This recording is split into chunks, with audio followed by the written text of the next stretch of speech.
hello everyone আজি আমি আলোচনা কৰিব লাইছো জিন পিয়াজেটৰ কগনিটিভ ডেভেলপমেন্ট থিওৰি বিষয়ে ইয়াৰ পৰা সিটেটত 2-3 মাৰ্কস অহা দেখা যায় যদি আমি ইয়াৰ কনসেপ্টৰ বিষয়ে আলোচনা কৰিব যাওঁ জিন পিয়াজেট আছিল সুইজাৰলেণ্ডৰ এজন কনস্ট্ৰাকটিভিষ্ট সাইকোলজিষ্ট তেওঁ কগনিটিভ ডেভেলপমেন্টৰ থিওৰি দিছিলে তেওঁৰ মতে কগনিটিভ ডেভেলপমেন্ট মানে হল development of cognition thinking reasoning related to brain মানে কগনিশনৰ বিকাশ হোৱা থিংকিং মানে চিন্তাধাৰাৰ বিকাশ হোৱা ৰিজনিংৰ বিকাশ হোৱাক তেওঁ কগনিটিভ ডেভেলপমেন্ট বুলি আখ্যা দিছিলে According to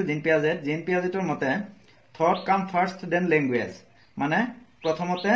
চিন্তাধাৰাৰ বিকাশ হয় আৰু তাৰ পিছতহে ল্যাঙ্গুৱেজৰ বিকাশ হোৱা দেখা যায় তেওঁ শিশুসকলক এক্টিভ পাৰ্টিসিপেন্টস বুলি কৈছিল নলেজ কনস্ট্ৰাকচনৰ ক্ষেত্ৰত শিশুসকলে এক্টিভ পাৰ্টিসিপেন্টছৰ জৰিয়তে নলেজ কনস্ট্ৰাক্ট কৰা দেখা যায়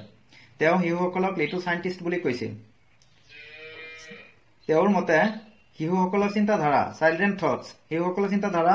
এডাল্টছতকৈ মানে বয়সস্থতকৈ কোৱালিটিৰ হে ডিফাৰেন্স দেখা যায় কোৱান্টিটিৰ নহয় এতিয়া কগনিটিভ ডেভেলপমেন্ট থিওৰিৰ লগত কিছুমান ইম্পৰ্টেন্ট টাৰ্মৰ বিষয়ে আমি আলোচনা কৰিব লৈছো ইয়াৰ প্ৰথমটো হল স্কিমা মানে হল এখন মেন্টাল মডেলস যাৰ জৰিয়তে ওল্ডক মানে পৃথিৱীক ৰিপ্ৰেজেন্ট কৰা হয় এছিমিলেশন মানে হল নিউ ইনফৰমেশনক এক্সিস্টিং স্কিমাত এড কৰা কপি কৰা ইনকৰ্পোৰেট কৰা মানে ধৰক শিশুসকলৰ কিছুমান ইনফৰমেশন কিছুমান বস্তুৰ প্ৰতি একো ইনফৰমেশন নাথাকে তেওঁলোক বেলেগৰ জৰিয়তে সেই ইনফৰমেশনখিনি এক্সিস্টিং স্কিমাত এড কৰি লয় ইনকৰ্পোৰেট কৰি লয় কপি কৰি লয় ঠিক একেদৰে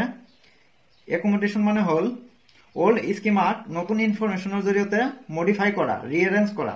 যেনেদৰে ওল্ড স্কিমাত যদি কিবা ইনফৰমেশন আছে এই ইনফৰমেশনক নিউ ইনফৰমেশনৰ জৰিয়তে মডিফাই কৰা ৰিএৰেঞ্জ কৰা একমোডেশন বুলি কোৱা হয় ইকুইলিব্ৰেশন মানে হল নিউ ইনফৰমেশনক ওল্ড নলেজৰ লগত বেলেন্সিং কৰা জিন পিয়াজেটে কগনিটিভ ডেভেলপমেন্ট থিওৰিৰ 4টা এলিমেন্টছৰ বিষয়ে কৈছিলে এইকেইটা হল মেচুৰেশন এক্সপেৰিয়েন্স সোশিয়েল ইন্টাৰেকশন এন্ড ইকুইলিব্ৰেশন